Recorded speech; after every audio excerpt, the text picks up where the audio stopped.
Episodes नहीं देखे हैं तो आप लिंक डिस्क्रिप्शन में वहां से जाकर देख सकते हो। तो पिछले एपिसोड में हमने देखा था पावर अपने टिटिट्स को छूने के लिए डेंजी को हाँ कर देती है। तभी डेंजी बहुत ज्यादा नर्वस हो जाता है और वो धीरे धीरे पावर की तरफ बढ़ता है और उसे टच कर देता है। तभी पावर के कपड़ों से कुछ जमीन पर गिर जाता है, जिसे देखकर डेंजी कहता है ये क्या है। तभी पावर बताती है टिटिट्स को ज्यादा बड़ा दिखाने के लिए गर्ल्स इसका इस्तेमाल करती है।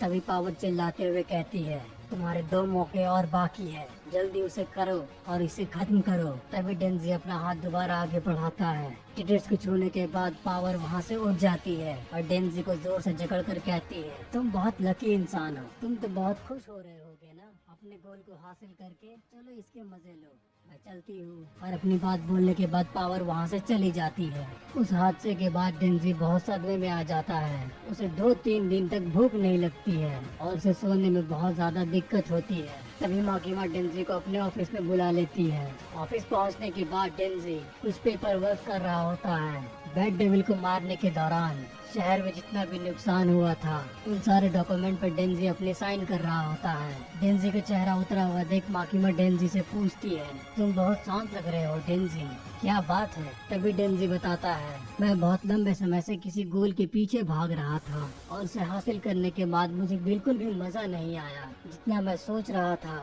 अगर मैं उस गोल को अचीव कर लूँ तो मुझे बहुत मजा आएगा, लेकिन वो ऐसा बिल्कुल भी नहीं था। क्या गोल को अचीव कर लेने के बाद ऐसा ही लगता है? किसी भी गोल को हासिल करने के लिए जो भी मैंने किया है बस मुझे उसी में मजा आया। तो क्या हमेशा ऐसा बार बार होगा? अगर मैं किसी गोल को अचीव करूं तो उसके बाद फिर मैं परेशान हो जाऊंगा। डेंजी की बातें सुनकर माकीमा डेंजी से कहती है क्या तुम मुझे अच्छे से बता सकते हो तुम किस गोल के बारे में बात कर रहे हो। तभी डेंजी माकीमा से कहता है मैंने पहली बार किसी लड़की के टिटिट्स को छुआ है पर मुझे बिल्कुल भी मजा नहीं आया। तभी माकीमा कहती है ओह तो ये बात है। तभी अचानक से माकीमा डेंजी का हाथ पकड़ लेती है और कहती है सुनो डेंजी, इस मामले में तुम अपने पार्टनर को जितना जानोगे उसे महसूस करोगे तभी तुम्हें अच्छा लगेगा। उसके हाथों को बहुत धीरे से पकड़ो, उसकी आंखों में देखो, धीरे से उसके कानों को टच करो, उसे महसूस करो। और ऐसा करते करते माकीमा डेंजी के फिंगर को काट लेती है।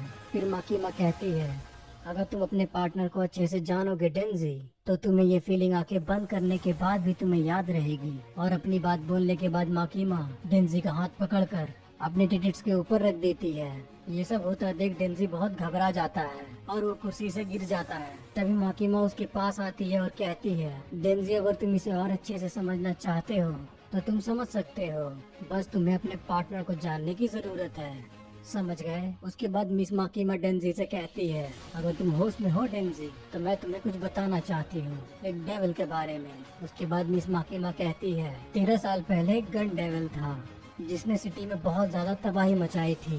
सारे डेविल हंटर्स उसे मारना चाहते हैं लेकिन उसकी जगह का कोई भी अता पता नहीं है। वो बहुत ही ज्यादा खतरनाक है और मुझे लगता है डेंजी तुम उसे बाहर निकाल कर उसे मार सकते हो, क्योंकि डेंजी तुम बहुत खास हो और अगर तुम ऐसा कर देते हो तो मैं तुम्हारी कोई भी इच्छा पूरी करूंगी, चाहे वो जो हो।